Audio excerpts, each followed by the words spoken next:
A number of years ago, I decided that I would give up sweets for Lent for the first time. Not just like chocolate or candy, but like all sweets, like including soda and any sort of bars or cookies. And if you don't know me, I love sweets. And so for me, that was a really hard Lent. At least it was hard at the beginning. And what it took from me was a great deal of discipline.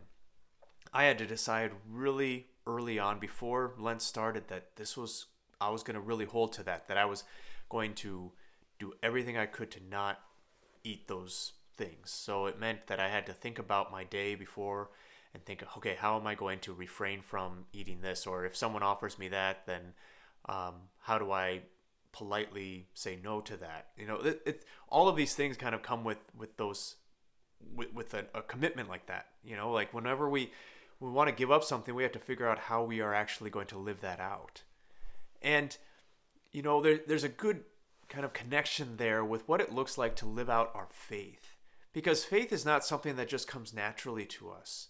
Yes, some of us maybe have an easier time believing, but faith is something that's lived out every day. It's not just something that we feel. It's not just something that's like, all right, I'm going to go and pray for this amount of time and then I'm done. I've done my faith for the day. But faith is living out something. It looks like something for us because when we look at Jesus, we see his life looks like something. We look at what the church has given us.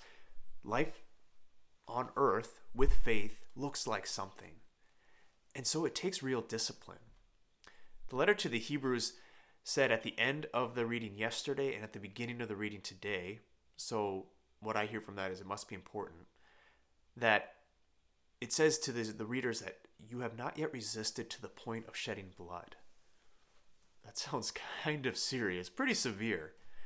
But he goes on to say and write that discipline is a good thing.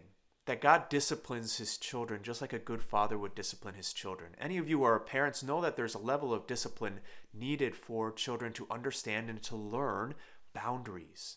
The same is true for us to learn how to grow in our faith and how we are to grow in those ways. And that there are boundaries for that we have to kind of set for ourselves and that God sets for us so that we might grow in holiness every day. And if we don't, then we can't really have true faith. Our faith is something that's surface level or worse, that's just kind of false in a sense. Jesus goes to his hometown today and it says that he was not able to perform any great miracles there, no great signs because of their lack of faith. Because they didn't believe in him, his work, his grace was not able to flow to them. That's true for us as well. If we don't have real faith, and if we're not willing to be disciplined in it, if we're not really willing to do what we must for that faith, then there's not going to be a lot of fruit that comes from it. Not a whole lot of at least for us, feeling, experiencing the presence of God with us. Now, Jesus is always with us, but it's hard for him to really work miracles in our lives without our faith. So today I think we can ask the Lord for more discipline in our faith, to be willing to even suffer the things that we love, things that might be good, may it be a sweet, or could it be something else that we have to say no to so that we can say yes to God.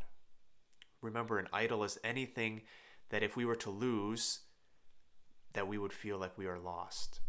That means anything that comes before God in life.